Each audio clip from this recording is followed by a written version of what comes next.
Brought to you by PrayLatin.com, makers of prayer cards featuring complete English phonetic renderings of Latin pronunciations. The German bishops have just decided to toss out Catholic dogma regarding most of the things the world views as unacceptable ideas of the Church that should be changed. And in this we see what the Synod of Synods is really about, to remake the Church into the image and likeness of the Prince of this world. Wrapped up in this story is the treatment of Benedict XVI by the German bishops, as well as a desire to make the Church an instrument wielded by the forces of the world to make Catholics accept ideas that run counter to our faith. So let's explore what the bishops did and how Benedict XVI is wrapped up in all of this.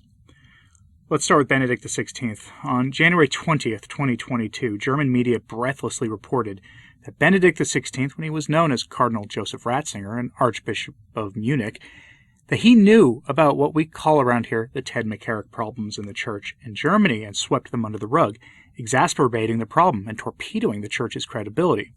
The entire Ted McCarrick problem in the Church in Germany has been foisted upon Ratzinger, and while I will not name him clear of any bad handling of these things, neither will I join in the piling on of Ratzinger, for a simple reason. The German bishops have endorsed all of the underlying values that allowed men like Ted McCarrick to flourish in the Church in Germany. And the German bishops overplayed their hand in this for a simple reason. They pile onto Benedict now because his public defense of Catholic morality as a German prelate and as Pope stand in the way of the radical changes the Germans want to foist upon the universal Church, not just in Germany, but beyond. An article in Katholisch, the leading German Catholic news outlet, describes this for us. Quote, "Why is the dismantling of Pope Benedict XVI attached such importance? Joseph Ratzinger was not only Archbishop of the Diocese of Munich, he was previously a professor of theology, then prefect of the Congregation for the Doctrine of the Faith, and from 2005 until his resignation in 2013, Pope of the Catholic World Church. Morally disqualifying him and throwing him off his pedestal would hit him in all different capacities. This explains the erratic hostility and its importance for the Catholic Church in Germany. This is part of the synodal process in which cases of German Ted McCarricks are instrumentalized in order to install a church that is geared to the reality of life in the world. The status of Pope Benedict XVI and its various functions can only be indicated as an example and in bullet points. As a theologian, he prevented Jesus Christ from being transformed from the Son of God into a great and noble human being, as theologians and professors whose importance consists primarily in questioning central truths of faith have tried to do.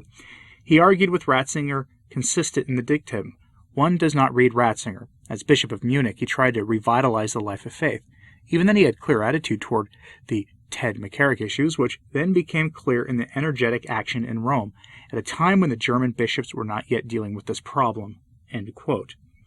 The article goes on to describe the various ways Ratzinger and later as Benedict tried to preserve the Catholic faith in some way or another in the turbulent decades after the Council, and while he was certainly part and parcel of many of the horrifying changes the Church underwent at that time, it's pretty clear that he thought that much of that stuff went way too far. In the minds of the German prelates, the post-Vatican II years did not go far enough, and as Benedict was the symbol for right-thinking Catholics of the faith, as close to Orthodox as you're going to find in the mainline Church in those years, he was a symbol that had to be destroyed, his reputation gone, and blame for all the rot in the Church of those years had to be placed at his feet. And I'm reminded of the McCarrick document released by the Vatican a couple of years ago that was really mostly an attack on John Paul II and Archbishop Vigano. We see the same thing here. German news has been full of stories claiming Cardinal Ratzinger was the main man behind the sweeping under the rug of the various cases of Ted McCarrick problems in that country. And for what reason? To destroy the German symbol of Catholic orthodoxy. That brings me to this. The German Synod of Bishops, as part of the Synod of Synods, just approved some major changes to what they still call Catholicism in Germany, but honestly isn't the Catholic faith at all. What are these changes? They agreed to pursue a blessing for James Martin pairings that cry out to heaven. They approved of deaconesses and are going to petition Rome to make deaconesses happen. Married priests, the use of artificial barriers by Catholics to founding Catholic families, and even priestesses, among other things. Germany is the home of heterodoxy in the Church, and the German bishops are going to flex their considerable financial influence in the Church to get what they want. But why are they doing this?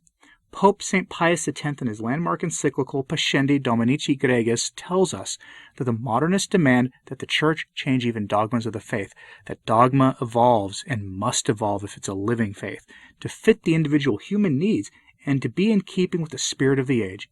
He says this in the following, quote, "Dogma is not only able, but ought to evolve and to be changed. This is strongly affirmed by the modernists, and clearly flows from their principles, for among the chief points of their teaching is the following, which they deduce from the principle of vital immanence, namely, that religious formulas, if they are to be really religious and not merely intellectual speculations, ought to be living and to live the life of the religious sense. This is not to be understood to mean that these formulas, especially if merely imaginative, were to be invented for the religious sense. Their origin matters nothing, any more than their number or quality. What is necessary is that the religious sense, with some modification when needed, should vitally assimilate them. In other words, it is necessary that the primitive formula be accepted and sanctioned by the heart, and similarly the subsequent work from which are brought forth the secondary formulas must proceed under the guidance of the heart. Hence it comes that these formulas, in order to be living, should be and should remain adapted to the faith and to him who believes. Wherefore, if for any reason this adaptation should cease to exist, they lose their first meaning, and accordingly need to be changed. In view of the fact that the character and lot of dogmatic formulas are so unstable, it is no wonder that modernists should regard them so lightly and in such open disrespect, and have no consideration or praise for anything but the religious sense and for the religious life. In this way, with consummate audacity, they criticize the Church as having strayed from the true path by failing to distinguish between the religious and moral sense of formulas and their surface meaning, and by clinging vainly and tenaciously to meaningless formulas, while religion itself is allowed to go to ruin. Blind they are and leaders of the blind. Puffed up with the proud name of science, they have reached that pitch of folly at which they pervert the eternal concept of truth and the true meaning of religion, in introducing a new system in which they are seen to be under the sway of a blind and unchecked passion for novelty, thinking not at all of finding some solid foundation of truth, but despising the holy and apostolic traditions. They embrace other and vain, futile, uncertain doctrines, unapproved by the Church, on which, in the height of their vanity, they think they can base and maintain truth itself." End quote.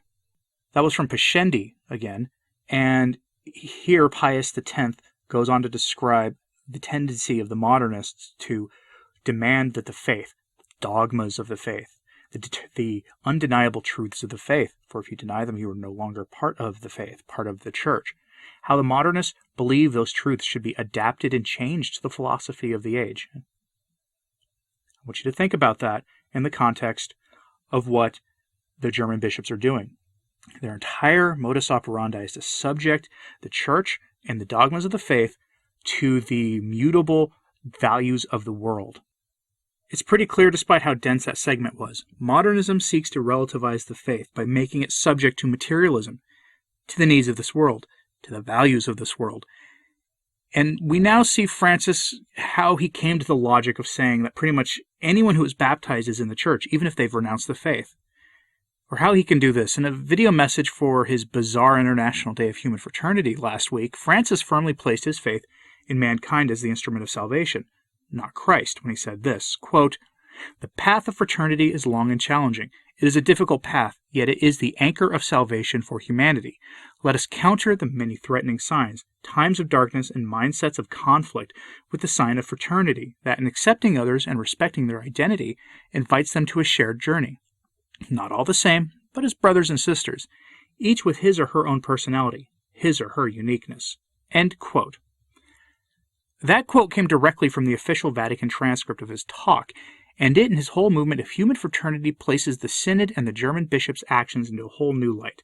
Francis wants the Church to be a symbol for his secular human unity, where we are all brothers, united in the bonds of fraternity, and all possible impediments to that are identified as rigid. Hence why he told us several months ago that we must abandon all of our firm certainties, and why we must not cling firmly to the traditions passed down to us. He wants us united in his universal Church of man. What happens if we reject this? Since I quoted St. Pius X once already, I'll do it again here. If you resist the modernists, you can expect this to happen. They will attack, they will call you a schismatic, they will call you rigid. They will say that you are the one in error. But stand firm, stay rigid in the faith. According to Pope St. Pius X, quote, "Pay no heed to the derision and mockery of the wicked. Have courage. You must never yield, nor is there any need to yield. You must go into the attack wholeheartedly, not in secret but in public, not behind barred doors, but in the open in the view of all." End quote. Stand firm, speak publicly, and object to all of their innovations, past and present. Make no compromises with them, for compromising the truth is of the prince of the world, not Christ the King.